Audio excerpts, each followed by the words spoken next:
오늘 본문 말씀은 토요일 큐티 말씀이에요. 어제 큐티 말씀이죠. 이 큐티 말씀을 읽고 묵상하는 가운데 오늘 본문으로 정하기로 결정을 했어요. 그 이유가 있습니다. 그 이유가 뭐냐면은 제가 제 자신을 봐도 그렇고 우리 성도들을 봐도 그렇고요.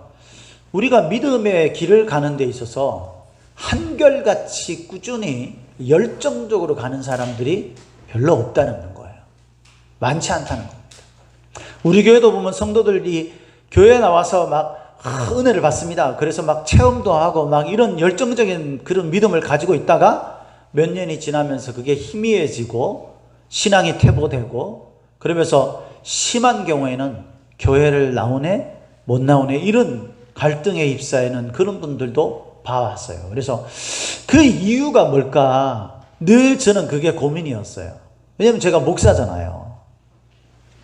그래서 목사로서 성도 한 명을 세우는 게 저의 사명이고 저의 존재의 이유인데 우리 성도들이 믿음 가운데서 견고하게 흔들림 없는 믿음을 가지고 주님이 우리를 부르시는 그날까지 이 믿음의 길을 달려갈 수 있는 그런 방법이 없나?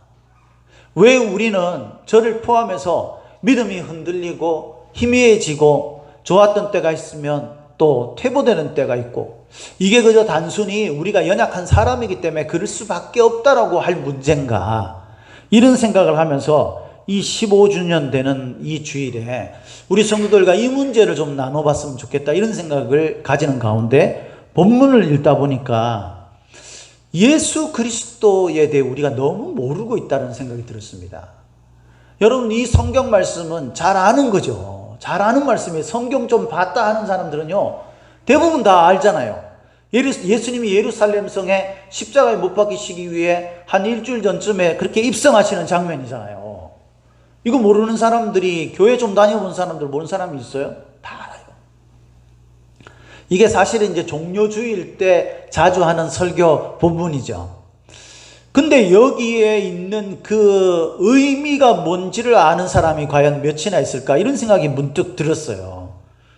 오늘 본문 말씀 어제 큐티 말씀 말고 오늘 큐티 말씀 오늘 본문으로 사실 정할 수도 있는 그런 큐티 말씀을 보면 예수님이 이제 예루살렘 성에 입성하셔가지고 성전을 청결하게 하는 장면과 무화과 나무에 열매가 없어서 그걸 저주하는 장면이 나와요.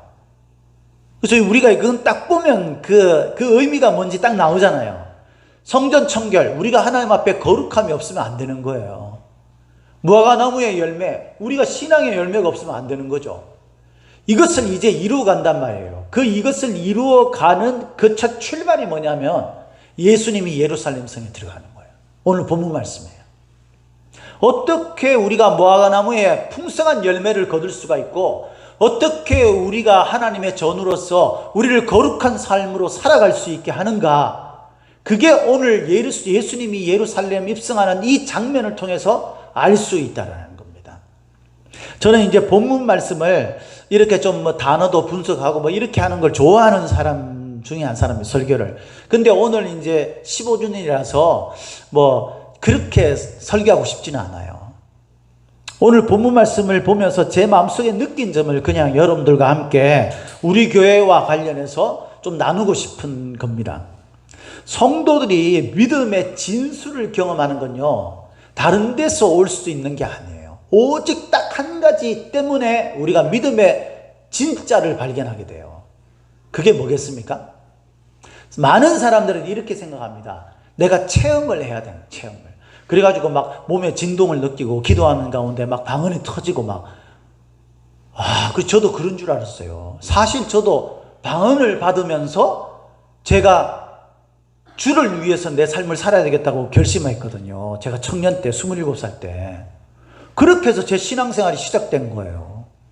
그래서 저도 그런 줄 알았는데 제가 많은 사람들을 봐오고 심지어는 제가 목회자가 되어서 성도들을 가르치고 양육해 보니까 그게 아니더라고요. 방언을 받고 신비한 체험을 하고 뜨거움을 느꼈던 사람들 가운데서도 심지어는 교회를 떠나는 사람들도 있어요. 그 이유가 뭘까? 그거를 가만히 생각해 보니까 딱 한 가지의 이유가 오늘 본문에서 발견이 됐습니다. 그건 바로 우리가 믿는 주 예수 그리스도를 너무 모른다예요. 우리는 그냥 표면적으로 드러난 어떤 현상적인 것들이 우리 신앙의 삶에 굉장히 중요한 것으로 여겨요. 그런데 그게 아니라 성경은 우리에게 끊임없이 뭘 가르치냐면 관계를 가르쳐요. 관계. 우리에게 어떤 표면적으로 드러난, 현상적으로 드러난 뭐가 있느냐, 그게 신앙이 아니라는 사실이죠. 신앙은 뭐냐면 관계예요. 관계. 그래서 예수님이 가르쳐주신 제가 여러분들에게 늘 말씀드렸던 계명 두 가지가 뭡니까? 하나님을 사랑하고 하나님과의 관계예요. 그리고 그것을 통해서 우리에게 이루어지는 나와 이웃을 사랑하는 거예요. 관계예요. 관계. 그 관계가 우리한테 없었다라는 생각이 있는 거예요. 그러니까 예수님이 누군지를 우리가 모르니까요, 신앙이 좋을 때는 막 천하를 집어삼킬 듯이 내가 다 알 것처럼 생각하는 거야. 그러다가 그 신앙이 희미해지고 떨어지고 열의가 떨어지게 되면 예수님이 있나 없나 이것조차 회의스러운 그런 삶을 사는 거죠. 그래서 여러분, 우리가 오늘 본문을 통해서 예수님에 대해서 내가 믿고 내가 알고 있는 예수님이 성경이 말하는 그 예수님이 맞는가, 그걸 좀 생각해 봤으면 좋겠다는 거예요. 결론적으로 이야기하면요, 제목에서 우리가 찾을 수 있어요. 오늘 제목을 우리 다 같이 한번 큰 소리로 한번 외쳐 보도록 하겠습니다. 겸손의 왕 예수를 알다. 시작. 겸손의 왕 예수를 알다. 그렇죠. 이 제목에서 딱 이야기하는 것처럼요, 예수님은 두 가지의 극단적인 모습을 가지고 있습니다. 첫 번째는 겸손, 두 번째는 왕이에요.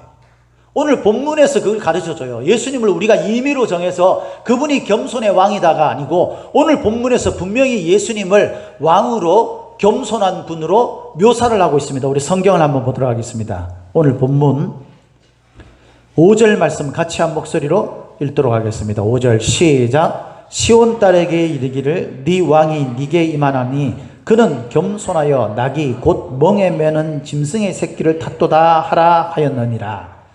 이 본문 말씀, 여기에서 이야기하는 이 말씀은요, 원래 이사야서에 나오는 말씀인데 예수님이 이사야서에 나오는 말씀을 그대로 이야기하지 않고 이사야 62장 11절과 스가랴 9장 9절을 같이 이렇게 혼합해 가지고 여기 기록된 말씀이에요.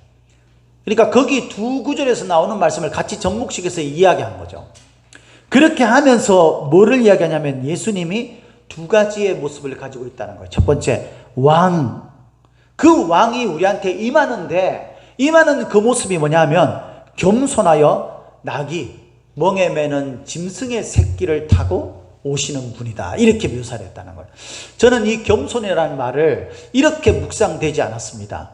겸손이라는 것이 그냥 내가 우쭐거릴 수 있는 존재인데 내가 그냥 그거를 조심하고 남들한테 내가 자랑하지 않고 이런 모습으로 느껴지지 않았고요. 오늘 본문에서 이야기하는 겸손이 뭐였냐면 예수님 자신이 사람들에게 보여질 때, 비춰질 때에 너무 초라하고요, 우스꽝스러웠다는 거예요. 한번 생각을 해보세요, 여러분.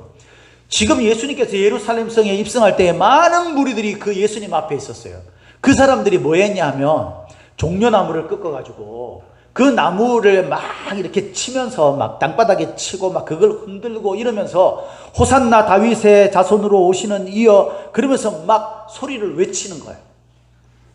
막 그 소리를 외치는데 예수님이 나귀를 타고 거기를 입성을 하시는 겁니다. 여러분, 왕을 한번 들어보세요. 왕이 어떤 성에 입성할 때의 모습이 어떻겠어요? 명마를 타고, 그 나라에서 제일 좋은 명마를 타지 않겠어요?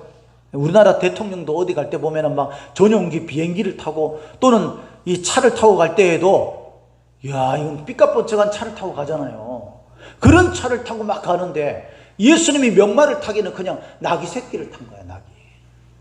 나귀 보신 적 있으세요? 저도 한 번도 본 적 없어요. 근데 나귀가, 그 동물원에 가서 한번 봤나? 보면 너무 이게 보기가 연약해 보여요. 무슨 머리는 됐다 크고 다리는 짧은 것 같고 막 그래요. 그렇게 우스꽝스럽게 샜는데 그 나귀 중에서 새끼 나귀라고 그랬어요. 물론 이건 아주 어린 나귀가 아니고 이제 좀 장성은 했는데, 우리가 성경 다른 곳에 보면 이 동일한 병행 구절이 있잖아요. 사복음서에. 거기 보면 사람을 한 번도 태우지 않은 낙이라고 되어 있어요. 그러니까 한 번도 성장하긴 했는데 사람을 태운 적이 경험이 없는 그런 낙인 거야. 그러니까요, 그 나귀가 사람도 못 태워봤으니까 얼마나 힘들면서 가겠어요. 그러니까 막 질척질척 하면서 가죠. 그 위에 예수님께서 겨우 버티면서 타신 거예요. 거기다가 사람들이 나와가지고 막 하는데 무슨 나팔을 불고 막 로마 병사들이 막 다 깃을 세우고 막 그래가지고 막 입성하는 게 아니고요. 이 사람들이 누구예요?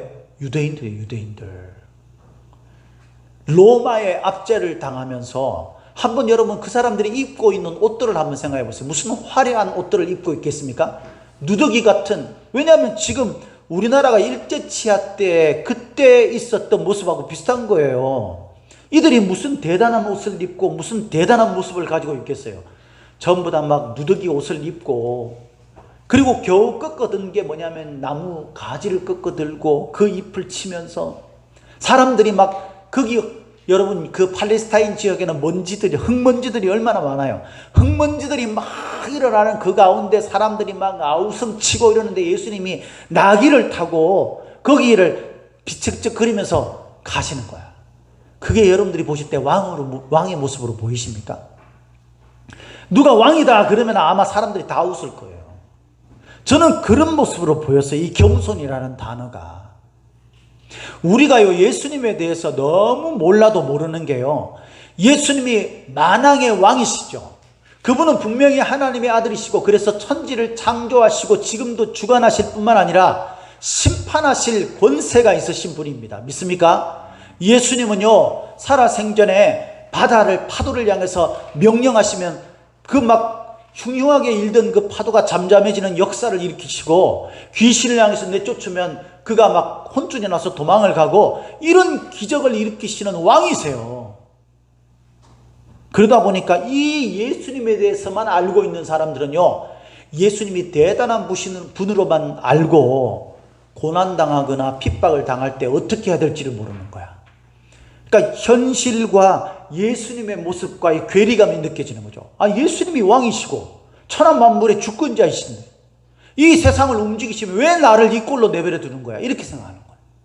그러니까 막 은혜를 받을 때는 그분이 왕으로서 막 맞는 것 같아. 막 나한테 은혜를 주셨으니까 막 내가 뭐 다 할 수 있을 것 같고, 막 하나님이 왕이시니까 우리는 막 못할 것이 없고 막 승리하리라 막 이러면서 막 하다가 현실을 딱 만나는 거죠. 현실을 만나니까 돈 문제, 사람 문제, 상처받고 찢기고 헐벗고 문제가 생겨서 밤잠을 이루지 못하고 이러니까 마음에 막 분통이 터지는 겁니다. 아니, 하나님이 살아계시고 그분이 왕이시라면 왜 내가 이 꼴로 살아가는데 왜 잠잠하시는 거야? 믿음이 흔들리는 거죠. 내가 지금 현실도 내가 해결하지 못하는데 무슨 내가 신앙적으로 뭘 하고 뭐 열매를 맺고, 이렇게 생각을 하는 거예요.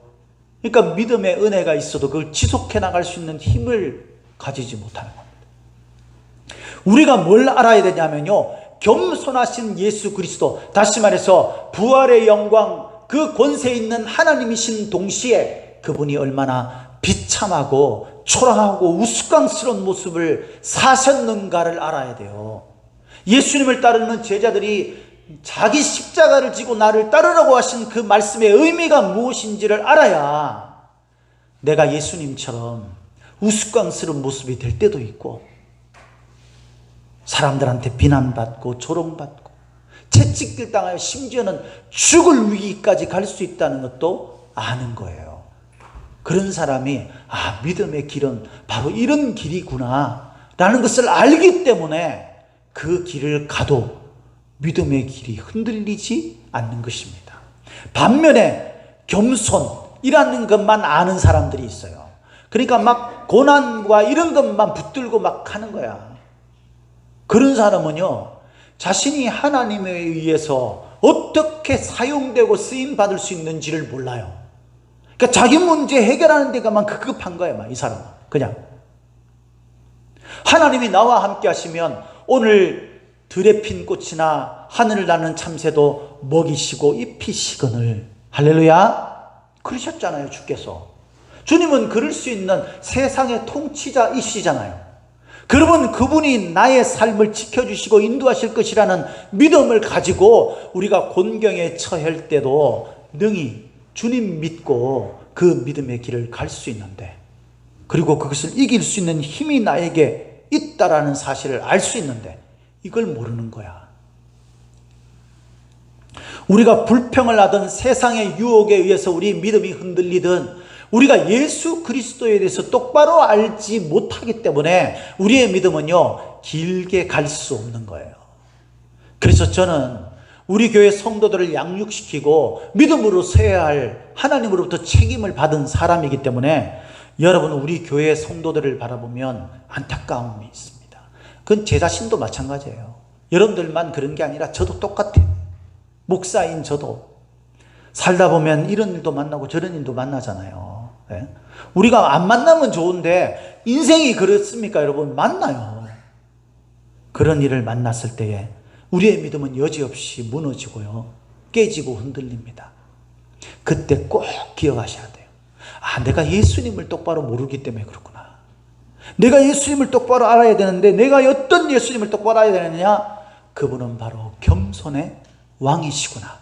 그분은 초라하고 비참하고 연약하고 우스꽝스러운 모습도 가지고 있으면서 동시에 천지만물을 호령하시고 움직이시고 다스리시며 뒤집어 엎으실 수 있는 그런 분이시기도 하구나. 이것을 깊이 묵상해서 그 예수님을 알게 되면 내가 풍부에 처할 줄도 궁핍에 처할 줄도 아는 일체의 비결을 깨닫게 되는 거예요. 할렐루야. 오늘 말씀에 보면 그런 말씀이 나오죠. 우리 성경을 한번 보도록 하겠습니다. 8절부터 우리 7절부터 9절까지 같이 한 목소리 읽도록 하겠습니다. 7절부터 9절 시작.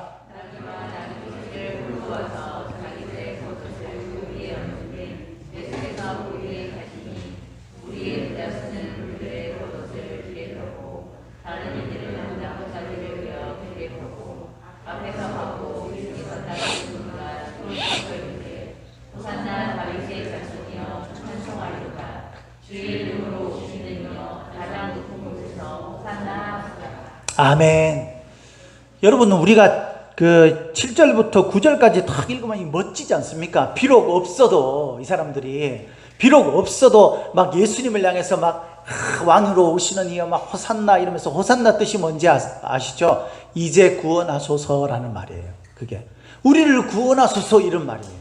그러니까 그분이 왕으로서 오시니까 이제 자신들이 로마에 막 압제를 당하는 가운데서 이제 해방이다, 막 이제 문제 해결이다, 막 이러는 거죠. 우리 성도들도 어려운 일을 당하면 교회에 옵니다. 그러면서 주님 앞에 기도하죠. 우리를 구원하소서, 우리를 구원하소서. 예수님이 만왕의 왕이시라면 이제 우리는 이 모든 문제로부터 해결될 거다라고 막 그렇게 생각을 하면서 하나님 앞에 우리를 구해달라고 기도해요. 그런데 여러분, 7절부터 9절까지 이렇게 멋진 모습으로 이 무리들이 예수님을 대했는데 그 뒤에 이렇게 기록하고 있습니다. 우리 10절, 11절을 같이 한 목소리 읽도록 하겠습니다. 시작.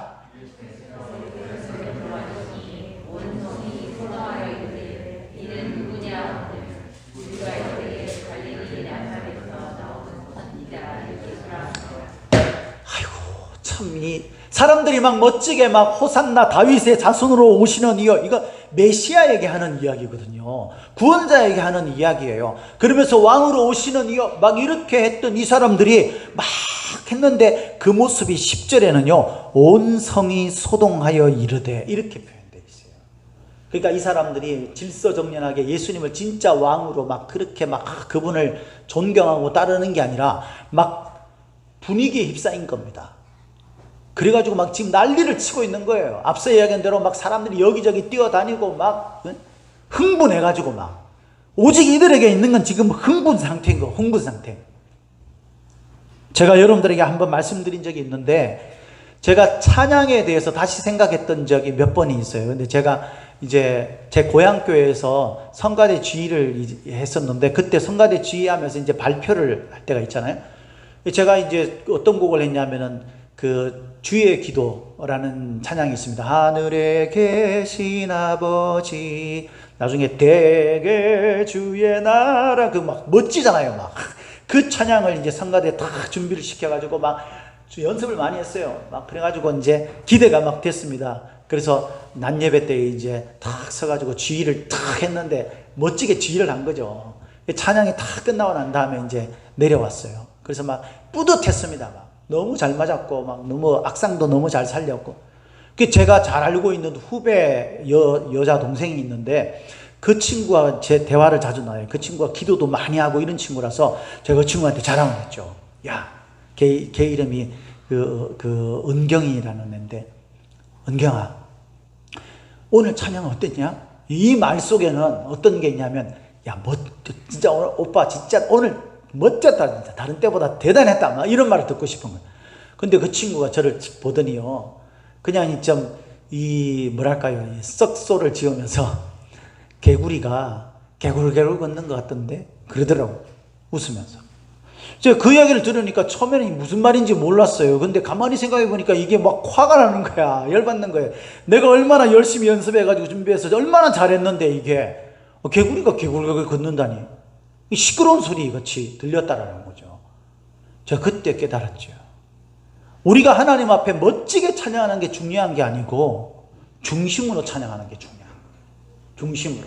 뭔지를 알고, 그 가사의 의미를 알고, 그 곡조의 의미를 알고, 그것이 말하는 그 의미가 그리스도께 돌려가는 영광이 된다는 그 찬양의 의미가 뭔지를 내가 알고 찬양하는 것과 그러지 않은 것은요, 차이가 많은 거예요.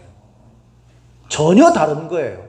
이 시간에 여러분들이 와서 예배를 드리지만, 이 시간에 와서 하나님 앞에 시간을 때우는 것과 이 시간에 예배를 받으신 분이 누구인지, 내가 그분께 어떤 마음으로 경배를 드리는 것이 도대체 무슨 의미인지를 알고 하는 사람하고는요, 천지차이예요.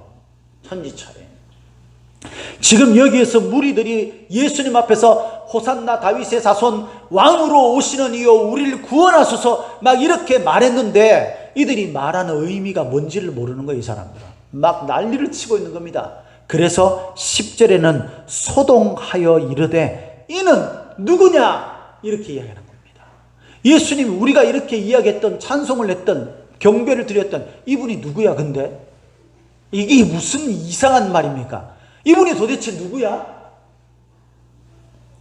그때 11절에 이렇게 말해요. 무리가 이르되 갈릴리 나사렛에서 나온 선지자 예수라 하니라. 여러분, 예수님이 누구세요? 하나님의 아들. 그분은 하나님의 아들이시죠. 곧 삼위일체 성자 예수 그리스도, 우리를 구원하실 주님의 약속된 메시아. 그렇게 성경이 말하고 예수님께서 가르치셨는데, 사람들이 정작 하는 이야기가 뭐냐면 이분은 선지자 중에 한 명이라던데, 여러분 어디서 많이 들어본 이야기 같지 않아요? 예수님께서 제자들에게 물었습니다.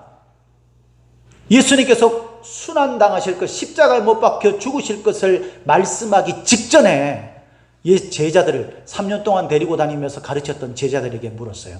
사람들이 나를 보고 누구라고 하더냐? 그때 제자들이 말하죠. 어떤 사람은 엘리야라고 하고 어떤 사람은 선지자 중에 한 명이라고 그렇게 말합디다. 그때 예수님께서 너희들은 나를 누구라고 하더냐? 누구라고 생각하냐? 그랬더니 베드로가 말하지 않습니까? 주는 그리스도시요 살아계신 하나님의 아들입니다. 그때 예수님께서 네가 말한 그 믿음의 고백 위에 내가 교회를 세울 것이다. 베드로라는 이름의 뜻이 반석이다 그랬어요. 이것은 뭘 말하는 거예요, 여러분? 내가 말하고 고백한 게 내가 믿고 있는 예수님을 우리가 전혀 엉뚱한 분으로 알고 있다는 거예요. 내가 서로 그렇게 제대로 알고 말을 한다 할지라도 실제로 내 마음속에 그렇게 믿고 있지 않다라는 말입니다. 그러니까 금방 사람들이 막 예수님 올 때에 막 그 앞에서 호산나 다윗의 자손, 메시아, 구원자, 왕 이런 고백을 했던 이 사람들이 뭐라고 하냐면, 이 사람이 근데 누구지? 그랬더니 이 사람이 선지자래. 나사렛에서 온. 이 도대체 무슨 말이냐 이 말이에요. 우리가 믿음을 이렇게 가지면요, 그 믿는 게 아니에요. 죄송하지만 저는 개인적으로 설교를 할 때 정치 이야기하는 걸 싫어하는 사람입니다. 제가 어렸을 때에 다녔던 그 교회에서 어떤 목사님이 설교만 하시면 정치 이야기, 사회 이야기 이런 이야기를 성경 본문보다 더 많이 하셨어요. 그래서 그게 별로 제 마음속에 와닿지 않아서 나는 설교를 하면 그렇게 안 해야 되겠다 이런 생각을 가졌어요. 근데 오늘 제가 정치 이야기를 잠깐 합니다. 뭐 잠깐 대단하게 하는 게 아니고요. 누가 맞다 누구를 저는 그렇게 말하고 싶지만 제가 뭘 안다고 그러겠어요. 단지 여러분, 사람들은요 다 누가 옳으냐, 누가 진리냐, 누가 더 나으냐, 누구를 지지해야 되냐, 이게 중요한 게 아니고 우리는 모른다는 거예요. 누가 말하는 게 맞는 건지 알아요, 여러분? 언론이나 사람들이나 이런 사람들은요 다 자기에게 이익에 맞도록 말을 하고 그게 맞도록 심지어는 거짓말도 하고 가짜 뉴스도 퍼뜨리고 거기에 맞도록 심지어는 다른 사람들에게 피해를 주면서 억울한 누명까지 씌우면서 그렇게 하는 게 세상이에요. 우리가 사실을 모르면요 여기에 붙었다 저기에 붙었다 뭐가 맞는지도 모르기 때문에 우리가 하고서도 껍데기를 안고 산 그 꼴이 되는 겁니다. 그러니까 똑바로 아셔야 돼요. 정신 바짝 차리고 정치 참여하라는 게 아니라 뉴스도 균형 있게 좀 보시고 진보와 보수가 뭘 말하는지 그것도 좀 균형 있게 내 마음에 든다고 따라가는 게 아니라 이게 진짜인지 가짜인지 그것도 좀 분별하고 여러분들이 신앙생활 할 때에도 좀 분별해서 하셔야 돼요. 내가 신앙생활 하는 게 하나님이 보실 때 맞다고 하는 건지 아니면 껍데기만 가지고 신앙생활 하는 건지. 그러니까 오늘날 교회와 성도들이 교회 곳곳에 교회가 있고 성도들이 있고 목사와 장로 이런 사람들이 문제를 일으키는 거 아니에요. 네? 예수 그리스도가 누군지 모르기 때문에. 겉으로는 예수님을 믿는 것처럼 다 아는 것처럼 하지만 실제로 예수님이 초라하고 비참하고 낮은 곳까지 그렇게 수강스러운 모습까지 심지어는 채찍에 맞고 고통당하시고 죽음에까지 내려가셨다라는 그 사실을 모르니까 알아도 그걸 내 삶 가운데 받아들이지 않으니까 우리는 맨날 화려한 것만 좋아합니다. 그래서 예수님 믿어도 내가 세상에서 잘 되고 잘 먹고 잘 살고 이게 내 주 목적이 되는 거예요. 섬길 줄 모르고 희생할 줄 모르고 내놓을 줄 모르고 포기할 줄 모르는 삶을 사는 거예요. 예수님을 모르니까 그분이 왕이시고 천하 만물 주권자이신 그분을 모르니까 우리가 힘든 일 당할 때에 하나님 원망하며 불평하며 맨날 불만과 불평을 입에 달고 사는 거예요. 그분이 우리의 문제를 필요하면 해결해 주실 텐데. 그렇지 않습니까, 여러분? 하늘을 나는 새, 들에 핀 꽃도 먹이고 입히신 분이신데 우리가 연약한 그분을 알고 절대적 강자이신 그분, 이 두 극단적인 그분을 알아야 돼요. 왜 예수님이 연약한 모습이 되셨습니까? 우리를 구원하시기 위해서. 그분이 왜 왕으로서 우리를 통치하시고 다루시며 심판하십니까? 우리를 구원하시기 위해서잖아요. 마태복음 8장 17절에 이런 말씀이 있습니다. 이는 선지자 이사야를 통하여 하신 말씀에 우리의 연약한 것을 친히 담당하시고 병을 짊어지셨도다 함을 이루려 하심이더라. 저와 여러분들이 연약한 존재들이에요. 주님은 우리의 연약함을 이해하시고 그걸 짊어지시기 위해 가장 초라하고 비참하고 우스꽝스러운 모습으로 오신 것입니다. 할렐루야. 뿐만 아니라 로마서 8장 26절에 이렇게 말합니다. 이와 같이 성령도 우리의 연약함을 도우시나니 우리는 마땅히 기도할 바를 알지 못하나 오직 성령이 말할 수 없는 탄식으로 우리를 위하여 친히 간구하시느니라. 할렐루야. 우리 가운데 내주하셔서 하나님은 우리가 믿는 그분은 우리의 연약을 도우시는 분이세요. 우리의 부족함을 채우시는 분이세요. 우리를 인도하시는 분이세요.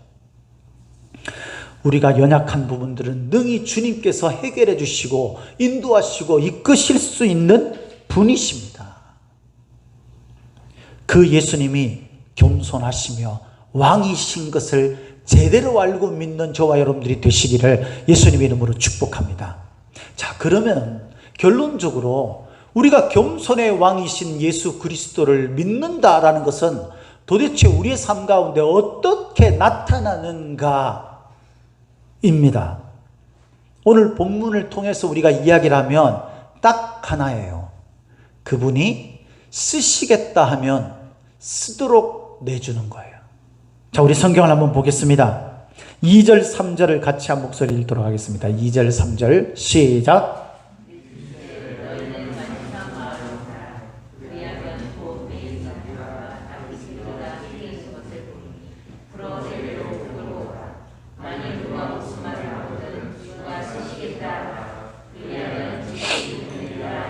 자, 여러분, 예수님께서 나귀를 끌고 오라라는 성경 말씀을 이루기 위해서 나귀를 끌고 오겠는데 이 제자들에게 보내서 나귀를 끌고 오란 그 집, 그 나귀의 주인이 누군지는 기록되어 있지 않아요.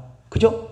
누군지는 몰라. 그런데 분명 그렇지 이분이 누군지는 모르지만 예수님께서 나귀를 끌고 오라라고 했을 때 가서 나귀를 끌고 오려고 하니까 그 주인이 왜 나귀를 끌고 가려고 하십니까? 그랬더니 제자들이 예수님에게 받은 대로 주가 쓰시겠답니다. 그랬더니 다른 말이 있어요. 성경에 뭐라고 되어 있냐면 즉시라고 되어 있어요. 즉시. 이것저것 재지 않았다는 거예요. 그분이 예수님을 믿는 사람인지 예수님을 따르는 제자인지 그건 몰라요. 모르는데 분명한 것은 이 나귀의 주인이 나귀를 내가 쓰겠다 그럴 때에 즉시 가져가세요 그랬다는 거죠. 저는 이것을 우리가 이해하기 쉬운 말로 포기라는 말로 설명하고 싶어요. 포기. 우리는요 포기 못하는 게 너무 많아요. 예수님이 아무리 너 이렇게 하면 안 된다 그래도 그걸 포기 못하고 붙들고 있는 거야. 예수님이 아무리 이걸 해라 그래도 내가 그거를 못하는 거야. 왜? 포기 못하는 걸 붙잡고 있느라. 우리가 포기하지 않으니까요 따를 수가 없는 거죠. 이 주인이 나귀 새끼에 대해서 자기의 재산인데 누가 가져가 이런 포기하는 마음이 없었다면 그런 마음을 끝까지 붙들고 있었다면 여러분 이 나귀가 예수님을 짊어지고 가는 그런 나귀로 그 역사의 한 부분을 이룰 수 있겠어요? 없어요. 여러분 6절에 보면요 이에 대해서 이렇게 설명합니다. 아주 짧은 구절인데 6절 제자들이 가서 예수께서 뭐 했다고요? 명하신 대로 하여. 자 이제 저를 한번 보세요. 결론을 맺어봅시다. 저와 여러분들이 예수님 믿는다는 게 도대체 뭐죠? 우리가 예수님 믿는다는 게 뭐예요? 주일날 예배 드리러 오면은 위로를 받습니까? 세상에 시들리고 막 힘들게 막 그렇게 하다가 교회를 탁 오니까 하나님이 막 탁 나와 함께 하시는 것 같고 내가 그래도 큰 위로를 받아. 그래가지고요 성도들이 목사에 대해서 항의를 하는 사람들이 많대요. 뭐 항의하냐면 목사가 여러분 죄를 회개하셔야 됩니다. 그렇게 살면 안 됩니다. 막 이렇게 얘기했더니 성도들이 그런다는 거죠. 일주일 동안 세상에서 얼마나 시달리고 힘들게 살다가 교회에 왔더니 나를 축복해주고 위로해주고 잘했다 그래야지. 막 회개하라고 그러고 막 그런다고. 여러분 주의 말씀이면 그게 회개하라고 말하는 것이든 우리에게 너는 복되다라고 말하는 것이든 다 주의 말씀인 줄 믿으시기를 예수님 이름으로 축복합니다. 근데 우리는 그걸 못 받아들이는 거예요. 왜? 세상에서 내가 잘 돼야 될 것 같거든. 그러니까 내가 세상에서 막 나는 위로받고 막 힘없고 맨날 세상에서 그래서 잘 먹고 잘 살고 세상에서 내가 하고 싶은 거 하고 이렇게 사는 게 나의 삶의 주된 목적이고 의미니까 신앙도 그렇게 우리가 믿는 거예요. 예수님도. 예수님은 들러리신 거죠. 그분이 왕이 아니에요. 예수님은 화려하신 분이어야 하는 거예요. 왜? 내가 화려해야 되니까. 십자가를 지기 싫으니까. 그러나 여러분 성경은 저와 여러분에게 예수님은 겸손한 자리로 낮아지신 분이시고 그래서 우리가 그리스도를 따르는 삶이 자기 십자가를 지고 낮은 길로 가는 그분이 왕이시기 때문에 우리가 천하 만민의 주의 말씀만 듣고 그분이 명하신 대로 순종하며 따르는 것이 옳은 믿음인 줄 믿으시기를 예수님의 이름으로 축복합니다. 사랑하는 성도 여러분, 로마서 5장 19절에 이런 말씀이 나옵니다. 한 사람이 순종하지 아니하므로 많은 사람이 죄인 된 것 같이. 이건 누굴 말하는 거예요? 아담이죠. 아담. 그죠? 순종하지 않음으로 죄인이 되는 거예요. 우리가 하나님을 똑바로 알고 예수님을 똑바로 안다면 그분이 명하신 대로 할 수밖에 없는 거예요. 이 순종이 없으면 그분이 나의 주가 아닌 거예요. 우리는 여전히 죄의 상태에 있게 되는 것입니다. 반면에 그 뒤에 이어서 이렇게 나옵니다. 한 사람이 순종하심으로 많은 사람이 의인이 되리라. 할렐루야.